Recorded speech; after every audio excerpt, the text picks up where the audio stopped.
To keep a computer from crashing, its operating system has to solve a massive logistical problem, taking a chaotic, randomized influx of independent background tasks and routing them into a single linear processing pipeline without causing a system collapse. The most mathematically basic scheduling algorithm an operating system can use to manage this traffic is called first come, first served, or FCFS. This algorithm operates on a strict FIFO, or first in, first out queue architecture. The process that arrives first gets executed first. Unlike the complex schedulers running on your phone or laptop right now, this naive queue lacks any kind of priority filtering. It does not sort tasks by their size or by their importance to the user. This strict adherence to arrival order creates the primary systemic constraint of FCFS. It is entirely non-preemptive. This dictates a strict run-to-completion rule. Once a process secures access to the CPU, it cannot be interrupted by the operating system.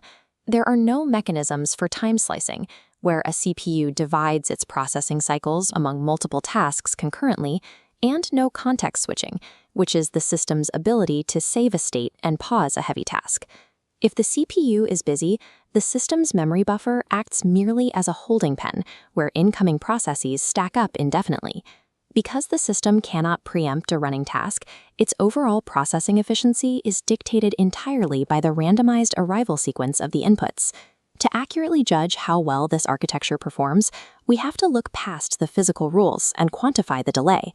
This table outlines the specific evaluation metrics tracked for every process entering the system. AT is arrival time, the exact clock cycle a process enters the queue. BT is burst time, representing the absolute number of CPU cycles required to execute it to completion.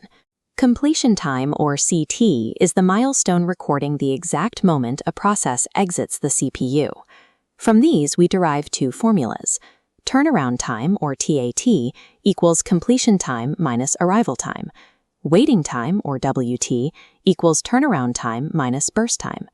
Judging any scheduler's efficiency requires us to mathematically track this temporal delta between arrival and completion across all processes in the queue. This table shows a specific experimental dataset of 4 distinct processes loaded into the FCFS scheduler. Process 1, or P1, enters the queue at an arrival time of 0 and requires a burst time of 5 CPU cycles.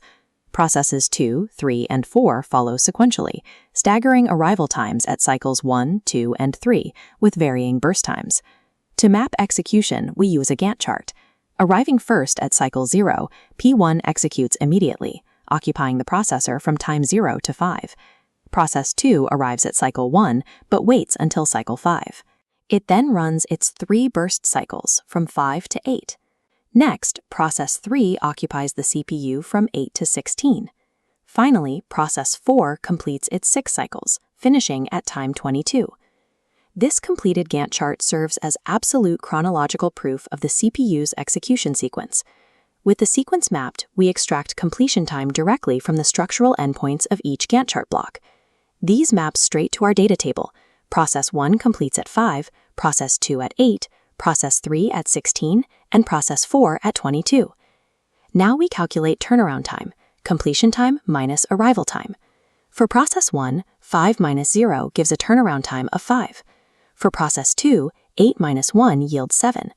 The same logic gives 14 for process 3 and 19 for process 4.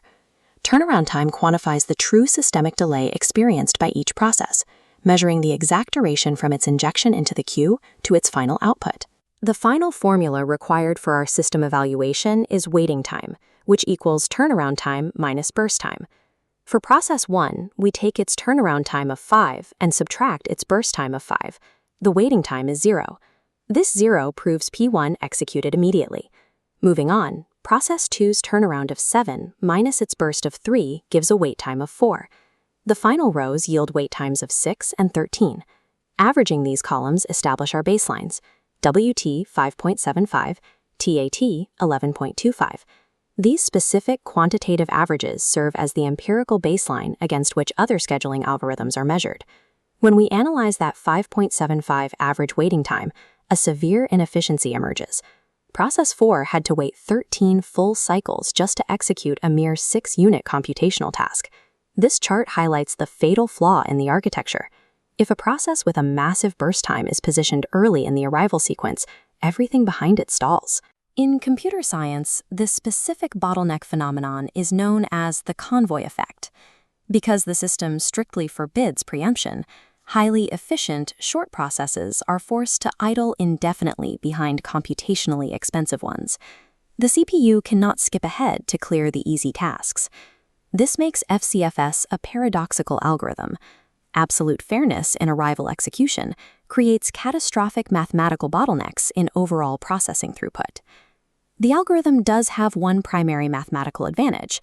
Because it strictly respects the FIFO queue, it guarantees zero process starvation. Every single task will eventually run.